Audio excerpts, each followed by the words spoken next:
حضرت شیخ سعدی رحمۃ اللہ علیہ کی یہ میں کتاب پڑھ رہا تھا آج پھر، تو اس میں انہوں نے ایک واقعہ کوٹ کیا ہے، بخیل کا انجام۔ بخیل کا کیا انجام ہے؟ یہ کہانی ہے انہوں نے شیئر کی، اور اپنی اس کتاب کے اندر انہوں نے مینشن کیا ہے کہ بخیل کون ہوتا ہے اور بخیل کی مثال کیسی ہوتی ہے۔ تو بخیل کسے کہتے ہیں، اور بیسیکلی واقعہ کیا تھا، کیا کہتے ہیں کہ ایک شخص ہوتا ہے، اس کے پاس بڑی مال و دولت ہوتی ہے، وہ اپنی مال و دولت کو بالکل بھی خرچ نہیں کرتا، بالکل بھی اپنی اولاد کے اوپر خرچ نہیں کرتا، اور ایون وہ جتنے پیسے آتے جاتے تھے اس کو کہیں نہ کہیں سونا چاندی کی صورت میں جمع کرتا رہتا تھا، اور اولاد اس کی پریشان تھی۔ تو اس کا جو بیٹا تھا وہ بڑا عیاش تھا، لیکن وہ بڑا ہی پریشان رہتا تھا کہ جو میرا والد ہے وہ یہ پیسے، سونا چاندی، مال و دولت کہاں پر چھپاتا ہے۔ تو اس کے باپ اس سے یہ چھپاتا تھا، اس کو نہیں پتہ ہوتا تھا، کیونکہ وہ بخیل تھا، کنجوس تھا، مال و دولت کو صرف جمع کرتا رہتا تھا، وہ خرچ کرنا نہیں جانتا تھا، کیونکہ وہ خرچ کرنا ہی نہیں چاہتا تھا۔ تو اس کا بیٹا جو تھا وہ دن رات اس بارے میں پریشان رہتا تھا کہ آیا میرا والد کہاں پر ہی مال و دولت چھپا کے رکھتا ہے۔ خیر دن گزرتے گئے، آخر اس شخص کا، بخیل کا بیٹا اس مقصد میں کامیاب ہو گیا۔ اس نے اس چیز کو ڈھونڈ نکالا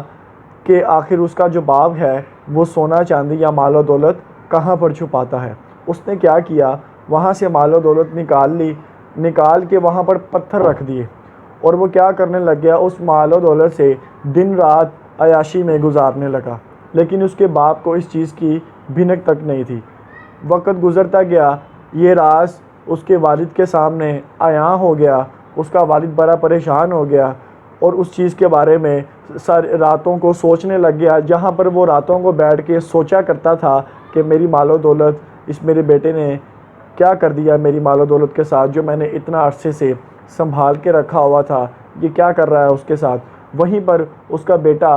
عیاشی کی زندگی جینے لگ گیا، دن رات وہ عیاشی کرتا رہتا تھا، اور وہ جو اس کا باپ تھا وہ سوچتا رہتا تھا یہ کیا ہے۔ خیر وقت گزرتا گیا، اور اس طرح یہ واقعہ حضرت شیخ سعدی رحمۃ اللہ نے اپنی کتاب کے اندر بیان اس طرح کیا ہے کہ جو بخیل ہوتا ہے، بخیل اس کی مثال ایسی ہے جیسے وہ قطرہ قطرہ، یعنی کہ جس طرح قطرے قطرے سے دریا بڑھتا ہے، اسی طرح وہ قطرہ قطرہ پیسے جوڑتا رہتا ہے، مال و دولت جوڑتا رہتا ہے، لیکن کس لیے؟ وہ اس لیے کہ ایک دن وہ دوسروں کے لیے اس کو چھوڑ جاتا ہے۔ تو آپ اپنی زندگی کے اندر جو مال و دولت آپ کے پاس ہے، یہ بیسیکلی اولاد کے اوپر، ماں باپ کے اوپر، بہن بھائی کے اوپر، رشتہ داروں کے اوپر، اس کے بعد ہمسایوں کے اوپر، ارد گرد دیکھ کر جہاں پر آپ کو لگتا ہے کہ آپ کو خرچ کرنے چاہیے، اللہ پاک آپ کو اس غرض سے عطا کر رہا ہے۔ اللہ دولت جوڑنے کے لیے عطا نہیں کر رہا، اللہ مال و دولت اس لیے نہیں دے رہا کہ تو اس کو جمع کرتا رہے، اور اس غرض سے جمع کرتا رہے کہ یہ صرف ایک دن تو جب مر جائے گا تو یہ ایک دن ختم ہو جائے گی۔ کیا ختم ہو جائے گی؟ یہ دولت صرف دوسروں کے لیے رہ جائے گی، تو اس کے لیے کیا کر رہا ہے؟ اپنی زندگی میں ہی مال و دولت اگر اللہ پاک نے آپ کو عطا کی ہے، اپنی زندگی میں ہی مال و دولت نیک کاموں میں خرچ کرو، اللہ کی راہ پہ خرچ کرو، غم زدوں کے غم دور کرو، بے سہاروں کا سہارا بنو، دکھ دردوں کے دکھ دور کرو،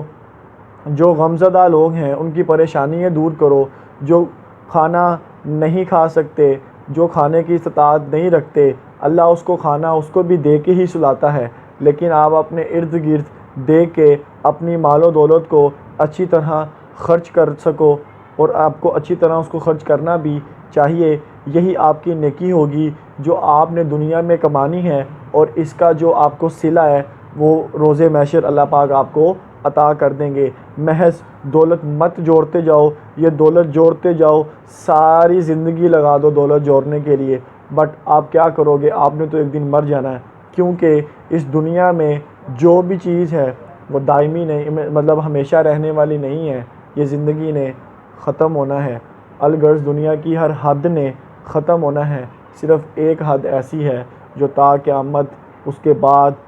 دنیا بننے سے پہلے قائم و دائم تھی، وہ ہمارے اللہ کی ذات ہے۔ تو آپ کے پاس تھوڑا ہے، کم ہے، زیادہ ہے، بہت زیادہ ہے، جتنا بھی ہے تھوڑا تھوڑا کرتے ہوئے لوگوں کی پریشانیاں دور کرنے کا سبب بنے، اور اس طرح یہ مثال قائم مت کریں۔ قطرہ قطرہ ایک انسان دولت جوڑتا رہتا ہے محض کس لیے؟ دوسروں کے لیے۔